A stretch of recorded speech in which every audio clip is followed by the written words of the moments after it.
Buen día. Bueno, hoy continuando con todo el grupo de temas del estructuralismo, vamos a hablar de Lacan.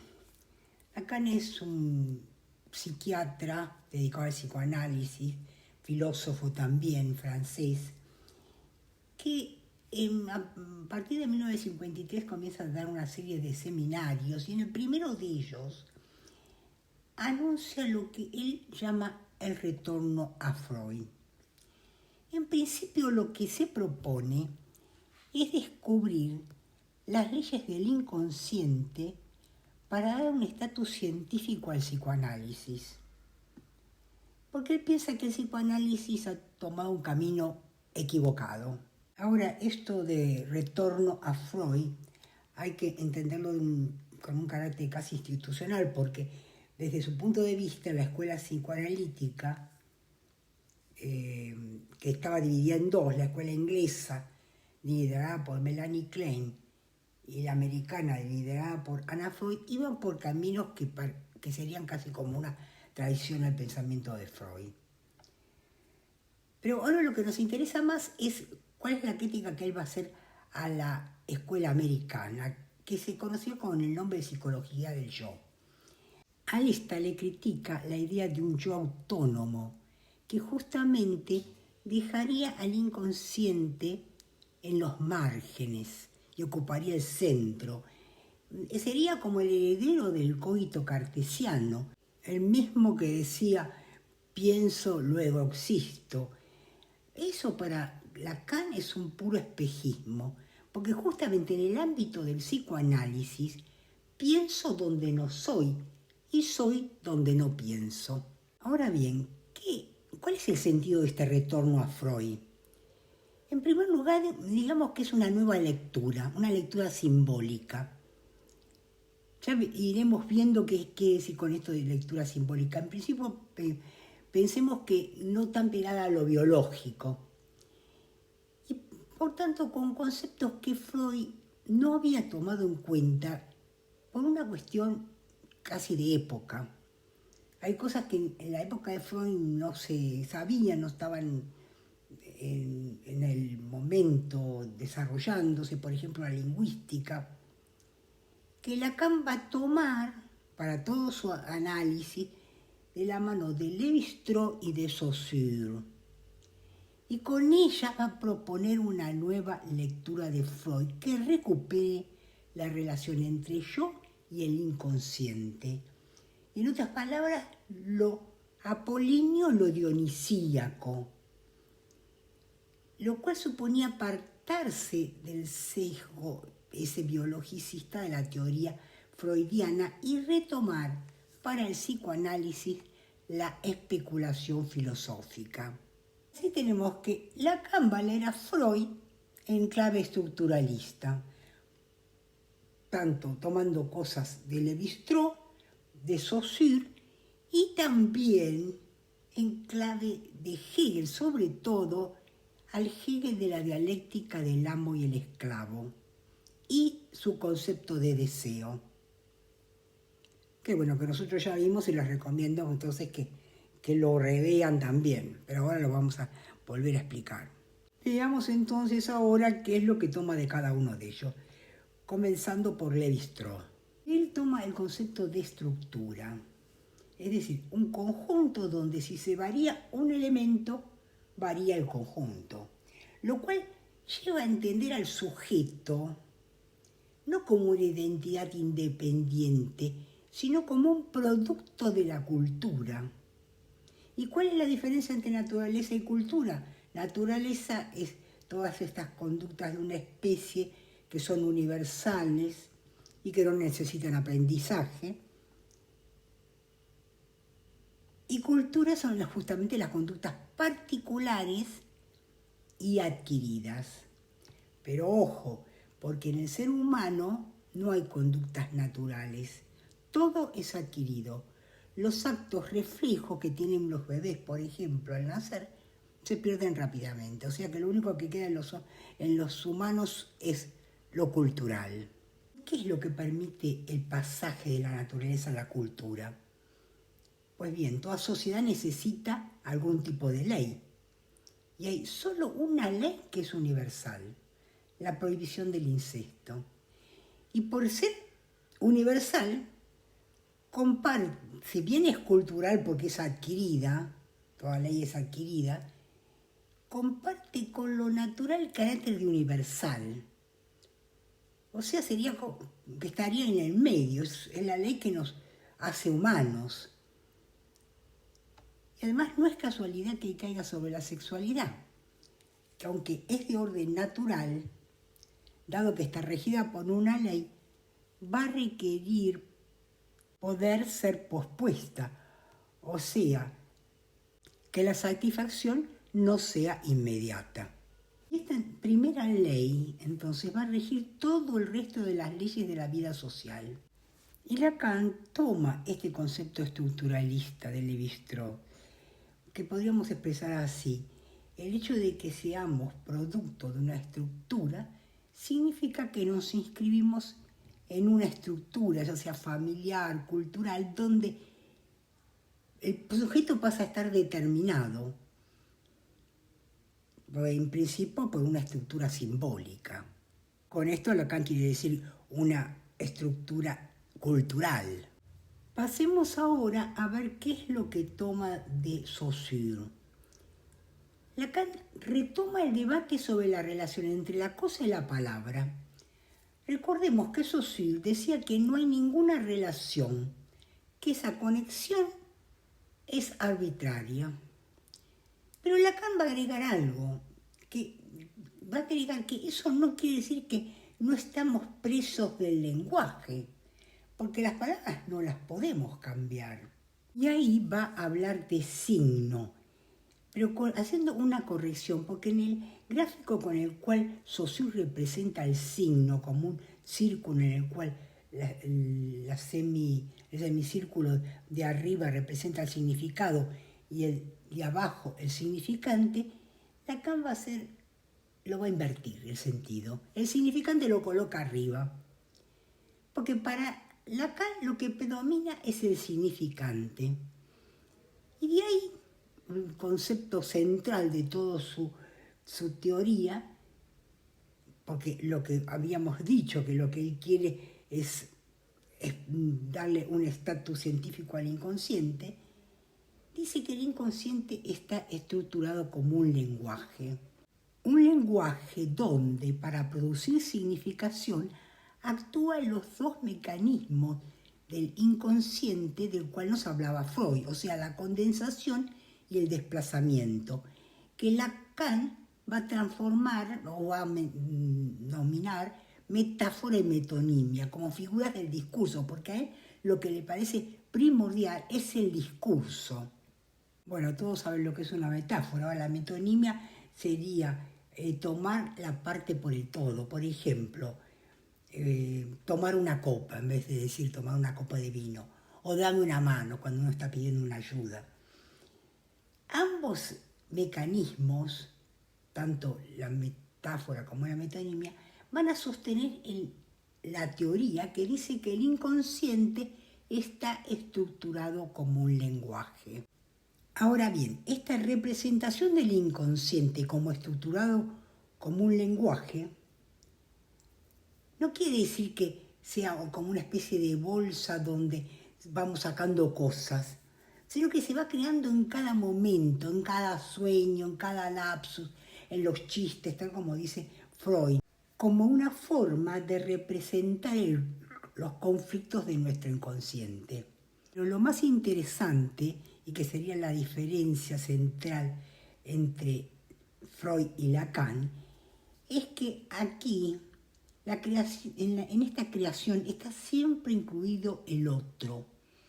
O sea que no es lo que le ocurre a un sujeto en su interior, sino que se produce cuando hay una interacción, cuando se está contando, hablando. O sea que lo incluye al otro, es el discurso del otro. Por ejemplo, si me encuentro en esta situación, que yo no me reconozco en ese sueño, y me pregunto por qué soñé eso, si yo no me reconozco ahí, se trata del discurso del otro. Hay otro que está hablando en mí. Entonces, ¿cuál es el sujeto que vamos a reconocer ahí? Es el sujeto que es producto de una cadena de significantes. Esa sería entonces cómo se constituye el sujeto. En una concepción en la cual se supone la supremacía del significante. El sujeto es lo representado por un significante para otro significante. O sea que todos estamos tomados por esa cadena de significantes que son anteriores a nuestra llegada al mundo.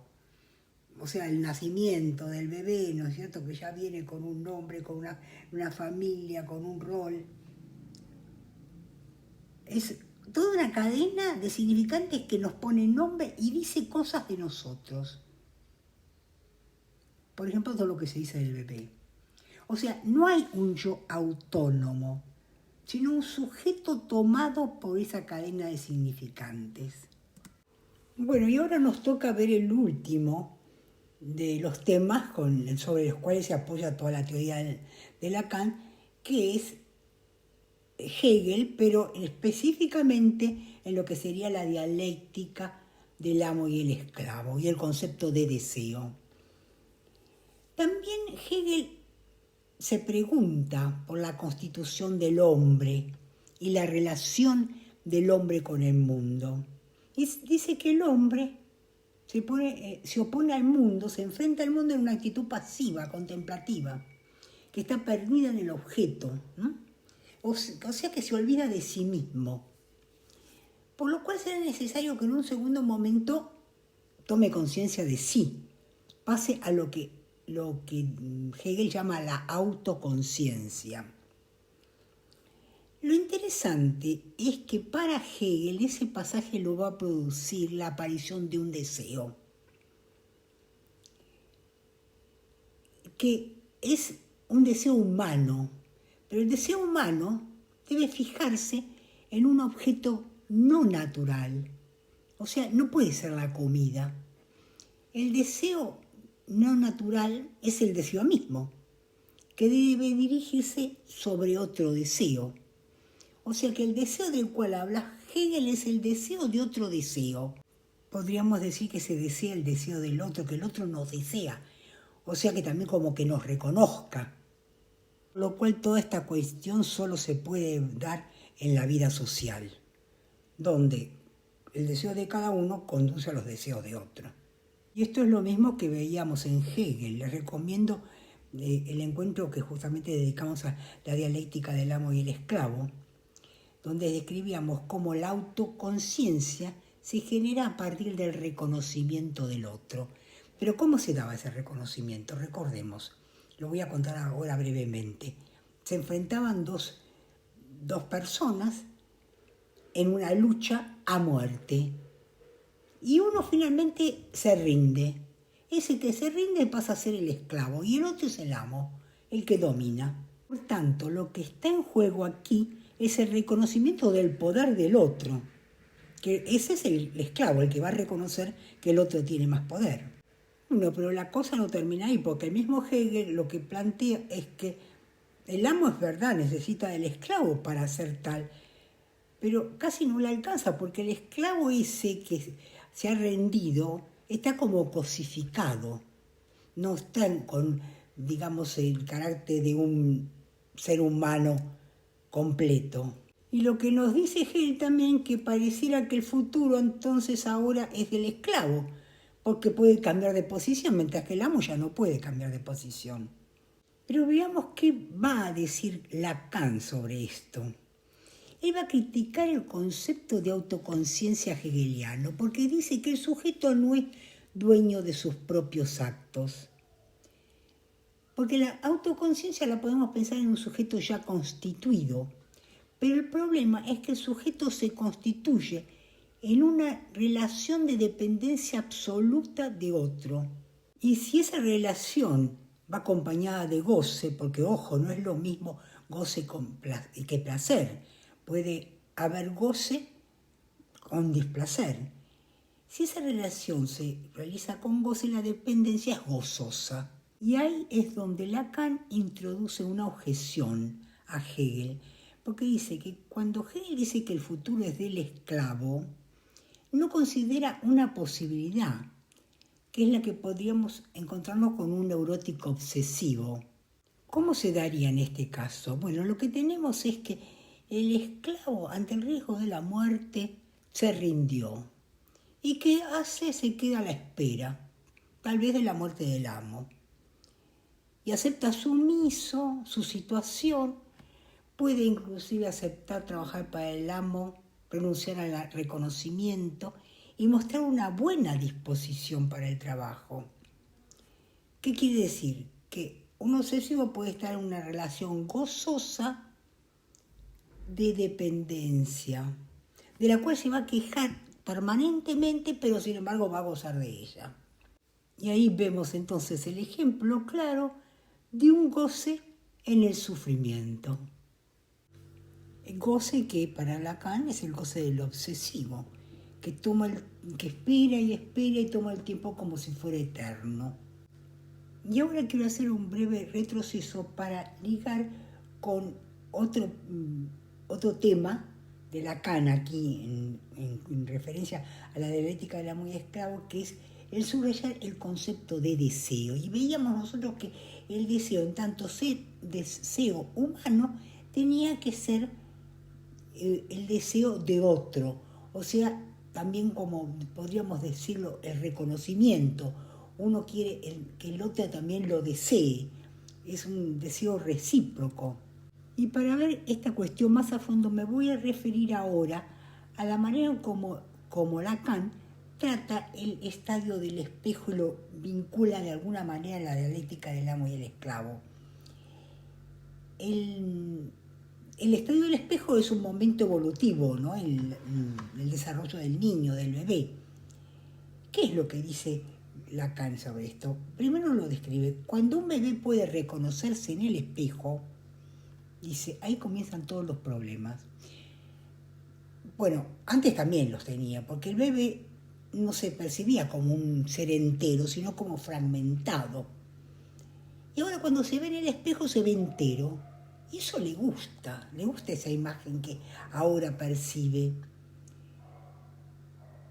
Y se reconoce en esa figura, se reconoce al mismo tiempo no, porque de alguna manera está alienado todavía. No se reconoce como un ser entero. Está en una situación de dependencia.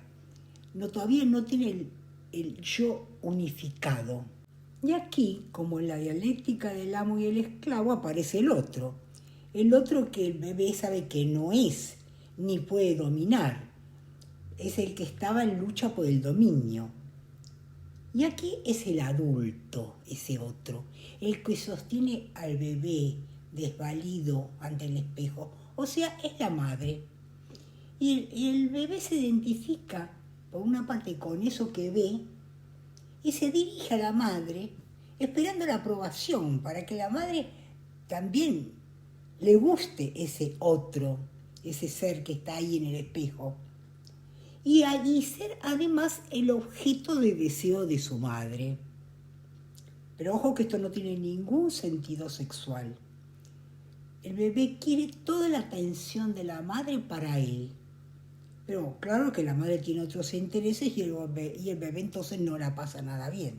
¿Y por qué? Porque está alienado, porque todavía no se reconoce a sí mismo y porque desea y ese deseo jamás se satisface. El deseo es además síntoma de una carencia, como una especie de algo que se ha perdido y que se quiere recuperar, pero que nunca tuvimos. Queremos ser algo que nunca fuimos. Y además, como decía, nunca se satisface. Y por otra parte queremos ser el objeto de deseo de los otros con mayúscula, porque ahí Lacan lo pone con mayúscula. Nos pasamos la vida queriendo satisfacer un deseo y no podemos. Y después la cosa se complica porque caemos en el lenguaje y hay más problemas. porque el inconsciente está estructurado, volvemos a lo mismo, está estructurado como un lenguaje y pasamos del registro imaginario al simbólico, pero el significado de esto lo vamos a dejar para la próxima, porque la verdad que es bastante complejo.